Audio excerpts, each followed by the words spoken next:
Samahan niyo akong maglinis ngayong araw na 'to kasi ilang araw din akong hindi nakapaglinis dahil nga nilagnat ako. At nag-prepare nga din pala ako ng ulam namin ngayong lunch. Hey guys, it's Mrs. Castro back again with another mini vlog.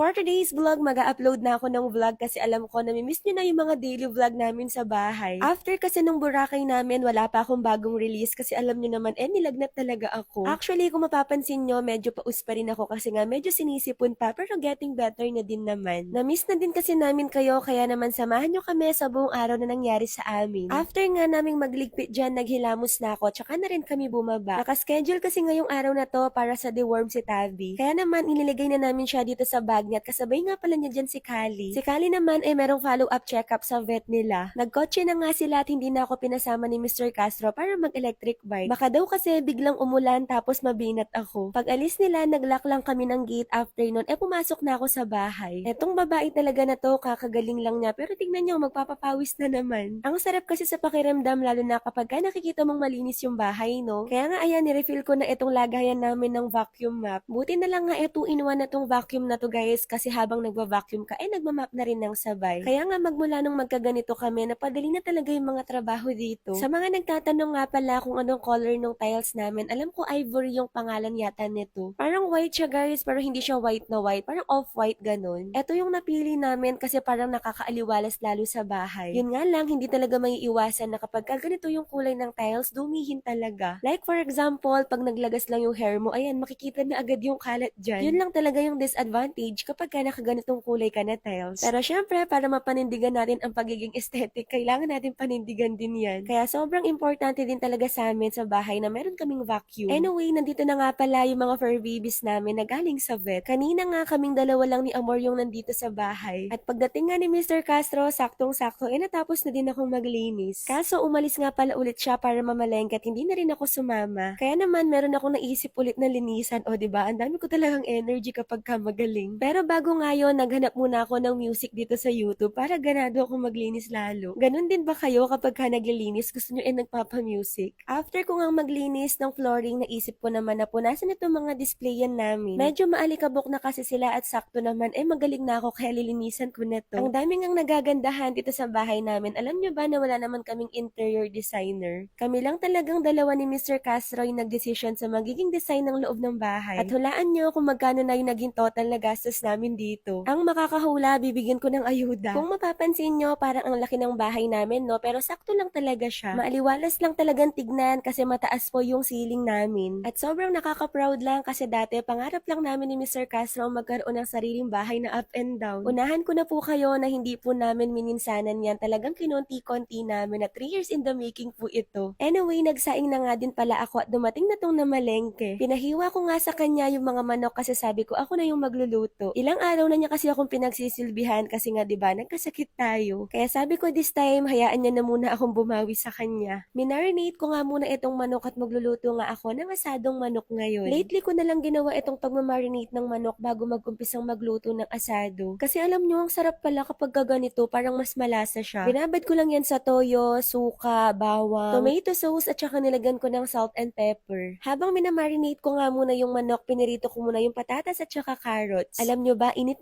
na ako sa mga oras na yan kasi 3 araw na akong hindi naliligo. Actually, puro kasi ako half bath kapag may sakit. Ayoko talagang iligo. Pag kasi iniligo ko yon talagang lalala ng lalala. Anyway, natapos ko na ngang i-marinate yung manok tapos pinirito ko lang ng konti. At after nun, nagisa na ako dyan ng bawang at sibuyas tapos inilagay ko na yung manok. Yung pinangsabaw ko po dyan, yung pinang-marinate ko kanina, o diba, ang lasa niyan. Tapos, nilagyan ko lang yan ng konting tomato paste. And then, charan, ayan na nga pala po yung luto kong asadong manok. Wag kayo kasi sobrang sarap talaga niyan. Kaya naman, gayahin nyo na to at iluto nyo na yan bukas. After ko ngang magluto, nagtimpla naman si Mr. Castro nitong Miracle Barley Juice. Iniinom nga namin to every lunch or dinner. Instead kasi na soft drinks yung inumin namin, eto na lang healthy na masarap pa. Alam nyo naman yung barley grass, maraming magandang benefits sa katawan natin yan. For example na lang sa mga taong mataas yung cholesterol, sa mga high blood. Pwede rin to sa mga diabetic kasi hindi po ito ginamitan ng sugar. Stevia nga po pala yung ginamit na pampatamis dyan. Nakakatulong din to guys para mapababa yung blood pressure levels nyo. Kaya simula nung matikman namin yung Miracle Barley Juice, madalang na lang talaga kami mag soft drinks. Anyway, tara, kain po tayo. Kayo guys, anong ulam nyo ngayon? Ang sarap-sarap nga ng kain namin dyan nung bigla namang mawala ng kuryente. Eto ngang si Tabi unbothered siya kasi tignan nyo ang sarap ng tulog niya. Ang laki na niya, no? Parang kailan lang. Anyway, nung hapon nga dyan, meron kaming lakad dito sa may Tarlac. Nagkayayaan kasi yung mga friends namin na tumambay dito at mag-samgyupsal. Ang ganda nga ng bahay nila Pau at Jad kasi talaga namang nakaka-relax. At sakto naman mo, ang tagal ko na rin hindi nakakapag-samgy kaya auto G talaga kami dito. O siya, magsasamgy na muna ako dito. Thank you for watching this vlog guys. See you on my next one. Bye! Mwah!